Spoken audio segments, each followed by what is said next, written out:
आदरणीय गायत्री ठाकुर जी द्वारा गावल गई गीत जे बाद में राजन जी महाराज और प्रेम भूषण जी के द्वारा भारत के लगभग हर कोना में ये गीत के पहुंचावल गई। आई सुनल जाओ गायत्री ठाकुर जी द्वारा गावल गई रचना के।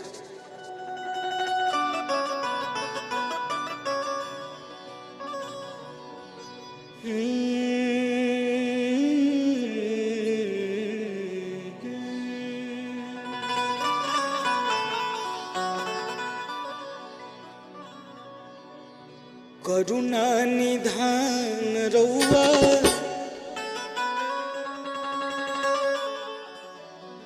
करुणा निधान रउआ जगते के दाता हैं।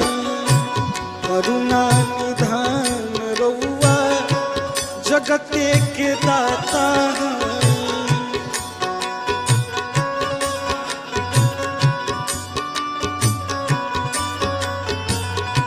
श्री भगवान रउआ जगते के दाता हैं।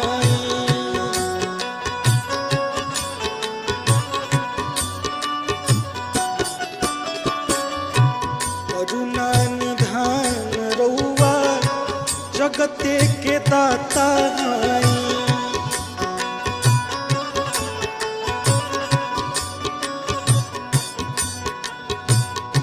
श्री भगवान रउआ जगते के दाता हैं।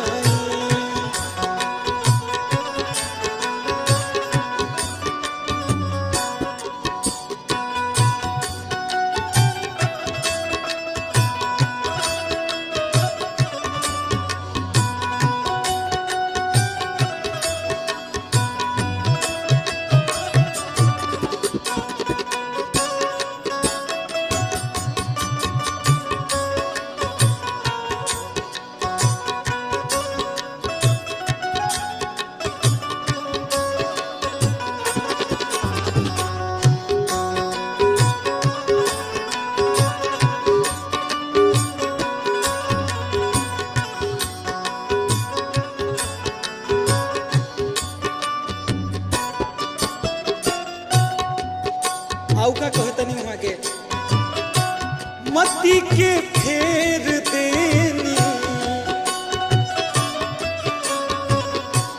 विपत्ति के टेर देनी।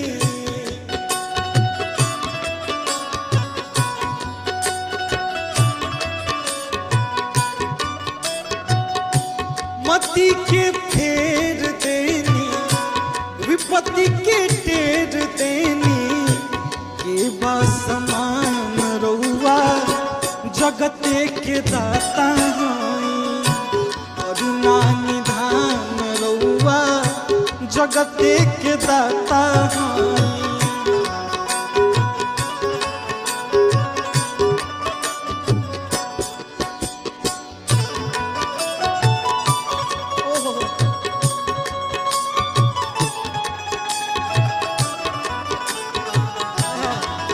कलंदर भैया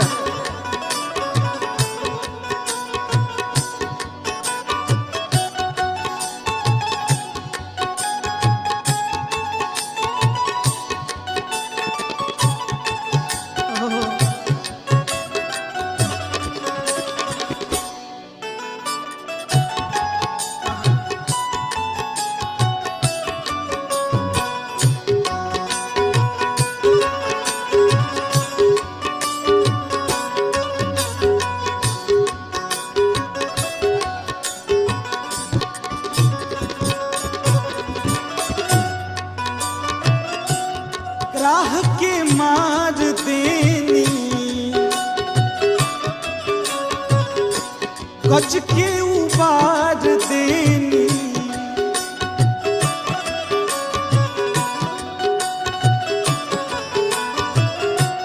राह के मार देनी गज के उबार देनी।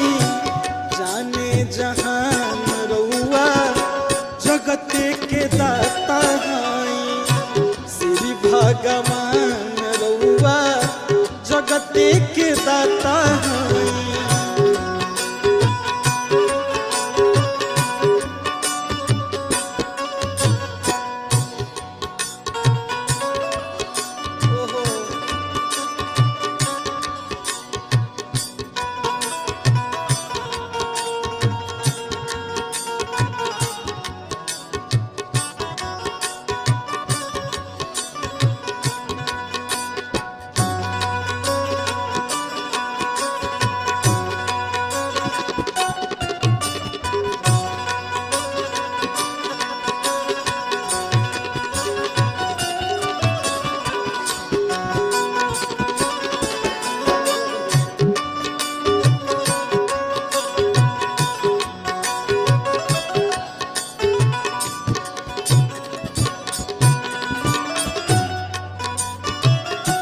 आगे के प्रसंग में वहां के कहतानी विदुर घर रउआ गईनी प्रेम से सगिए खैनी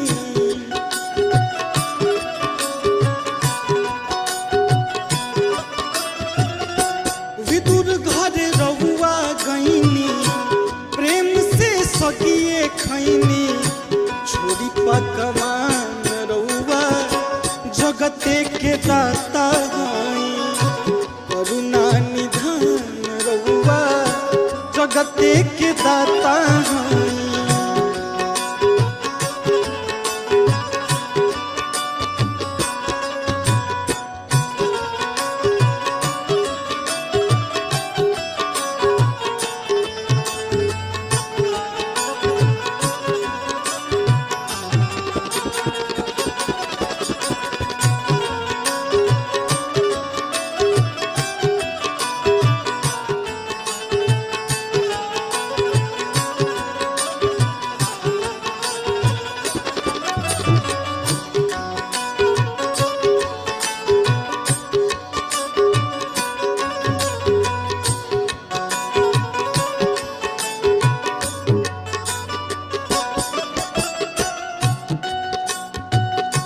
मैया सेवरी घर गईनी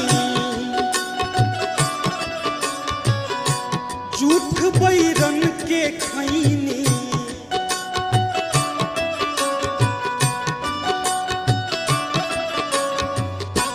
मैया सेवरी घर गईनी झूठ बैरन के खैनी कई के बखान रउआ जगते के दाता हई श्री भगवान रउआ जगते के दाता हई।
जगते के दाता हई करुणा निधान रउआ जगते के दाता हई श्री भगवान रउआ जगते के दाता हई करुणा निधान रउआ जगते के दाता हई करुणा निधान रउआ जगते जगते के दाता हैं श्री भगवान रहुआ जगते के दाता हैं करुणा निधान रहुआ जगते के दाता हैं श्री भगवान रहुआ जगते के दाता हैं।